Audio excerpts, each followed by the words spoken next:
Hey guys, welcome back to my channel. You know who I am, Mr. Don't Know It All. And today we're going to be speaking about Hyliion again. We're going to talk about some misconceptions and some misunderstandings going around about some SEC filings that were done 2 days ago, some potential partnerships or contracts that people think will be getting with UPS and why I don't think that is true. And we'll also be talking about some rumors going around with Hyliion as well too, all right? Stick to the end of the video so you can see what we're talking about. But before we get into the video, go ahead and subscribe to the channel. It helps me out a lot. Comment below and let me know what you think about these rumors going around. And also, if you like what I'm doing, go ahead and like this video as well too, all right guys? So let's get into it.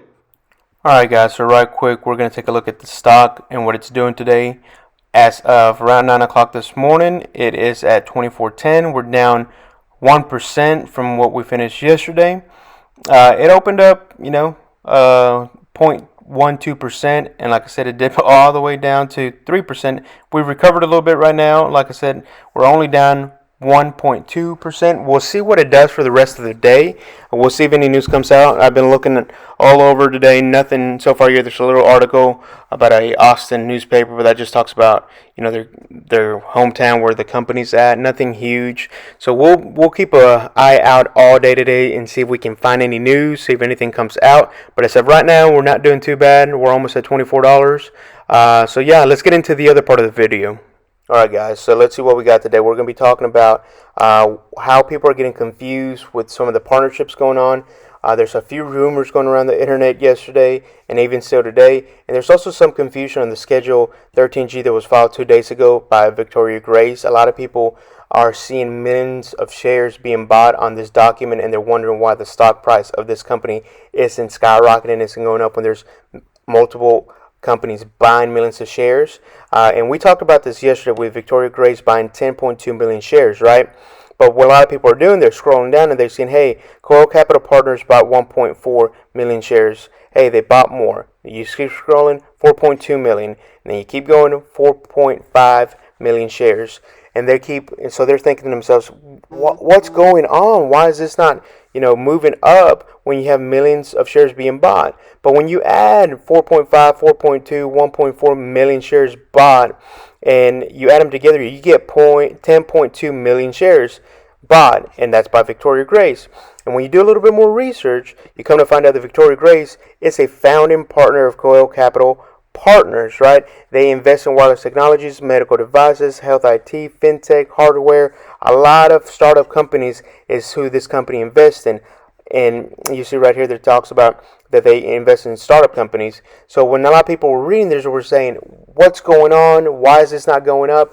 Guys, it's the same, fund company that has bought these 10.2 million shares, right? So be aware of that. Know what you're doing when you're investing, and don't get hyped up by what other people are doing. This is where you got to do your own due diligence and research, right?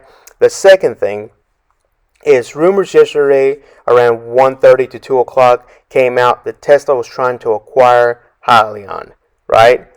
There was people that were laughing their butt off. There was people that were being serious. There were people saying they're going to buy hundreds of shares on these news. But this is not news at all. Those are rumors. I've literally dug everywhere I could on the internet. I've dug around my house, under the couch, under the mattress, everywhere that I could to try to find any kind of news about Tesla acquiring Hyliion, and I haven't found any, right? The only thing that I could find on the internet that talked about Tesla and Hyliion was by Bob Barker on Saturday, October 3rd of this year. And then this is what he says. I do, however, think that what would really be unstoppable would be a partnership between Tesla and Hyliion. The strengths of each company perfectly address the other's weaknesses and limitations. Such an alliance would address issues of payload loss and opportunity costs at Tesla, while providing Hyliion with access to the best autonomous driving technology. The combined forces of these two companies would be an unstoppable juggernaut that would dominate every segment of the trucking market. Great little comment that he put. Makes sense. Sounds great. There's just no news facts behind it, right? This is just his opinion. And I don't know if this is where people got it from. I don't know if people read this just yesterday and decided to, hey, blast that out. But besides this article or this little comment, there's nothing else that I've been able to find about anything about Tesla acquiring Hyliion. Some people love the idea. Some people hate the idea. People that, love Hyliion as a company, believe that Hyliion can stand on its own, doesn't need Tesla's help to become a great company and have a huge prize. And people that want to make a quick buck want this to happen, Tesla acquire Hyliion, just because of what that would mean for the price on it. But again, no facts, no real evidence anywhere at all besides this. So be careful what you read on the internet. And remember, this is why we do our due diligence to do our own research. If you rely on what other people just put on comment threads and just say, hey, Tesla's going to acquire Hyliion, you're going to be in trouble because it's not true. You're going to invest a lot of money and lose money if you don't do your own due diligence and research, right? And this is why a lot of us YouTubers do these videos to try to get the word out, because we see a lot of misinformation out there.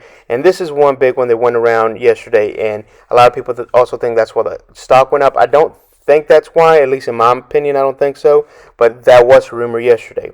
The third thing is that UPS contract that everybody's talking about. Hyliion is going to get this UPS contract. It's going to be huge for Hyliion. Why do we think that? Because UPS is in the midst of receiving an order of 6,000 CNG trucks from Agility Fuel Systems, which is Agility Fuel Solutions, and has an order of 1,000 from Arrival, but that's different. So it talks about a contract of 6,000 trucks, right? Which would be huge. Great news. The only problem is that Agility Fuel Solutions, the one that has that agreement with UPS, it's not the one, at least that we know of, that Hyliion is partnered up with, right? Hyliion launches fully electric powertrain, announces 1,000 truck pre-orders with global logistics leader Agility. All right? So, this is the Agility that Hyliion is partnered up with. This is the Agility that's going to be receiving 1,000 trucks from Hyliion. This is the Agility that has also invested into Hyliion and bought into the company, right? But once you click Agility here, it takes you to Agility Global Logistics, which is a completely different company than Agility Fuel Solutions, right? So this is where a lot of people are getting really confused, and I'm seeing on the threads and people talking about it that Hyliion is going to get this UPS contract. I mean, we hope we get some kind of contract, but I don't think it's going to be through this partnership because it's not the same company that we're partnered up with, right? Then if you go into the SEC filings that Hyliion did, you see, there it is, right there. Agility, the one that we're talking about, a global logistics company, Agility, not Agility Fuel Solutions. And when you look at this, you see Wagmans that we know they have a partnership with. We see Ryder, we know they have a partnership with. HEB, we've seen their trucks in the videos. And then Idealease as well too. We see the potential target customers that they have. And one of them is UPS. Is this any correlation with Agility Fuel Solutions? To the public eye, to what we have in front of us, no, it is not. That's not to say that Hyliion has something up their sleeves that they're not talking about, and they're partnering up with more companies, and UPS could be a potential partner. We don't know that. We know what we have in front of us are facts, and the only thing that we know to us has been presented to us is this Agility, not Agility Fuel Solutions. So you just have to be careful of what you're, going into. Before you invest, do your own due diligence. We keep saying that because we want you to better yourself in doing research and know what's going on. Don't just listen to the threads out there, right? So that's what I wanted to talk about today, just addressing a lot of rumors or confusions. I hope I helped you out a little bit, guys. Guys, I appreciate y'all sticking through the end of the video. If you enjoyed the video and thought the information was useful, go on and deposit some likes on this video. Also, invest in the channel by subscribing to it. It helps me out a lot. And let's comment down below and let me know if you think the rumors are true, if some of them are true. I love connecting with you guys. And like always, lights out.